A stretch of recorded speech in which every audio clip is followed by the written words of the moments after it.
We also appeal to the general public to help in the effort to bring Major General Palparan to justice.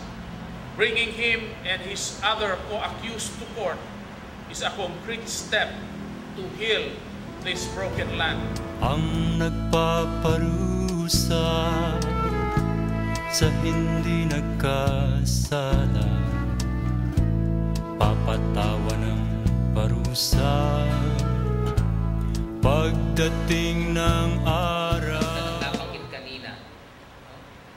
At ito pong panawagan namin ng pag-aresto kay Palparan, retired Major General Palparan, ay isa lamang sa mga matagal na naming panawagan na mas malawak, panawagan sa katarungan, ang patuloy na pagpapanagot sa dating administrasyong Arroyo sa kanyang mga katiwalian at mga panlabag sa karapatang pantao na ikinakaso sa kanya ng sambayanang Pilipino. Tulad na nito ay isang laiko na si Benjamin Bailes, ang isang pari na si Padre Cadena, at ang isa sa mga naging obispo Maximo o pinakamataas na obispo ng Iglesia Pilipina Independiente ay naging biktima rin ng pamamaslang. Kaya kung ating pagninilayan, kung ang pinakamatataas na leader ng simbahan ay kaya nilang pagsamantalahan ng brutal na patayin, ano pa kayang karapatan ang pwede nilang bigay sa pangkaraniwang mamamayan? Kanina po umaga, nabalita na si Palparan ay nasa proteksyon, no? Ng isang politiko.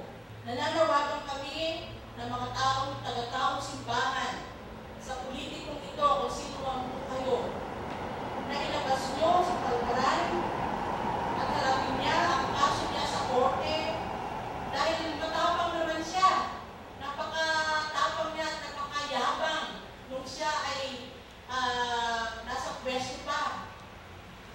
Sa simula pa lamang po, nung incident happened June 26, 2006. Nung unang araw po ako nagsimula pag-search, paghahanap po ng aking anak. Taong simbahan na po ng Bulacan ang nag-assist sa akin.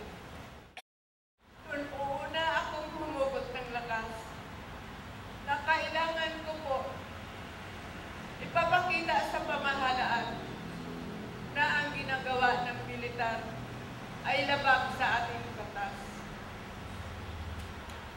Ako ay nagpapasalamat sa mga taong simbahan, mga naririto po ngayon, at kahit po wala sila rito, patuloy po sila na tumutulong sa aming kaso na ito.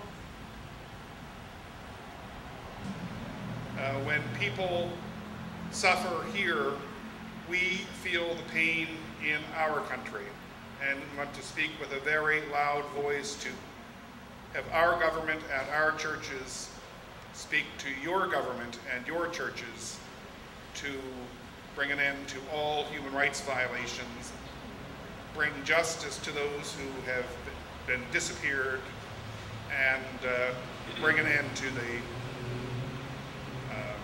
extrajudicial killings that continue under the present administration. We are watching in the international community very, very closely and hope that the present administration turn the page and open a brand new chapter where freedom and justice will meet peace in this land. Thank you very much.